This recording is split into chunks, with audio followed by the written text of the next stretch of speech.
Hello everybody, day 4, Genesis January. We're going to look at Genesis 7 and 8, and we're going to look at a story that's just so familiar to us, Noah and the ark, and the animals going in 2 by 2. Maybe you sang about it as a kid, I know I did, but I don't know how much time we really spend thinking about the significance of this story for us as followers of God, and what it is that God is trying to teach us and show us through this story, what marks of his faithfulness we can learn from in this story. Noah is mentioned in the kind of Hall of Fame of faith heroes in Genesis 11 because of these decisions, because of these things that he did. And ultimately, like I mentioned yesterday, because of the simple obedience that he acted with. There's obviously great skill in what he did in building the ark. But ultimately, the thing that marked him and marked his life is the fact that he said yes to God. And in that sense, it's very simple. You know, being a faith-filled person is very simple. That even when we don't understand the instructions, even when we don't understand what's coming next, that we say yes to God. And so just a couple of things to pull out. I'm always fascinated by just word choices. And right at the beginning of Genesis chapter 7, some translations say, "Then the Lord said to Noah, go into the ark." But there are also lots of translations that say the Lord said to Noah, come into the ark. And I just think that's such an interesting feature that some translations would use come rather than go, because it implies that God's already there. And it's that reminder again that whatever we step into, God's already gone before us. God was certainly outside of the ark and making things happen in the earth, but he was also inside the ark. He went on that journey with Noah and his family. He was there before Noah set foot onto that boat. And whatever it is that he's calling us to do, whatever difficult things that might be ahead of us, or whatever hard to understand things he's calling us into, he's always gone ahead of us. And so I love that concept that he's saying, not just go and do what I've asked you to do, but also come with me and do the things that I'm calling you to do, because I will walk with you in those things. I love the thought that it's come into the ark and we will do this together. And then he talks about what's about to happen. So the 40 days of rain, 40 days and 40 nights that's going to come.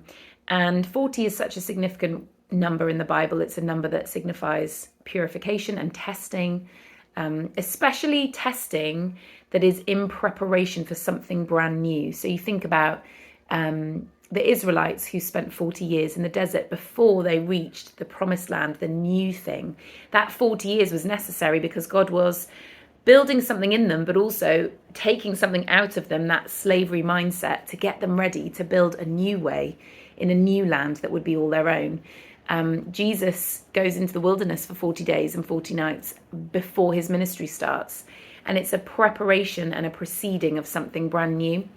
So it's a really significant number, and we'll notice it all the way through the Bible, I'm sure, that 40 number is God's heart saying, I'm testing you, but it's always in preparation for something better. What's the promised land? What's the miracle ministry that you're being tested and purified for? Testing and purification is never without purpose. God will always use the tests that we walk through in order to springboard us into the new thing, if we respond with the right heart, if we respond in the right way. And so here in Genesis 7, we've got this whole description that you might be familiar with about the animals going into the ark and Noah spending the time in the ark with his family. And I love the end of verse 16, which says, the Lord shut him in. Now, we as humans, we don't really like to be shut in things. It feels constricting. It feels claustrophobic. You know, we often associate being shut in with experiences like maybe a prison, that our freedoms have been removed and our movement is being limited, and that is not how we like to live. But this is just a great reminder that sometimes if God shuts us into something, it's not necessarily punishment, it can be protection. And I'm reminded of times in my life where I have felt like my freedom is limited, and how frustrating that can be on the surface. But actually, when you consider that perhaps God is not punishing you, he's protecting you for the very thing that you are called to go and do, to go and be fruitful and multiply and populate the earth, or probably not that, for me and you, whatever it is that he's calling us to do, that shutting in, that season of confinement or frustration or feeling like we are not able to do the things we want to do, it can be a protection. Maybe God is protecting us, ready for the new thing that he's about to do on the other side of these 40 days and nights.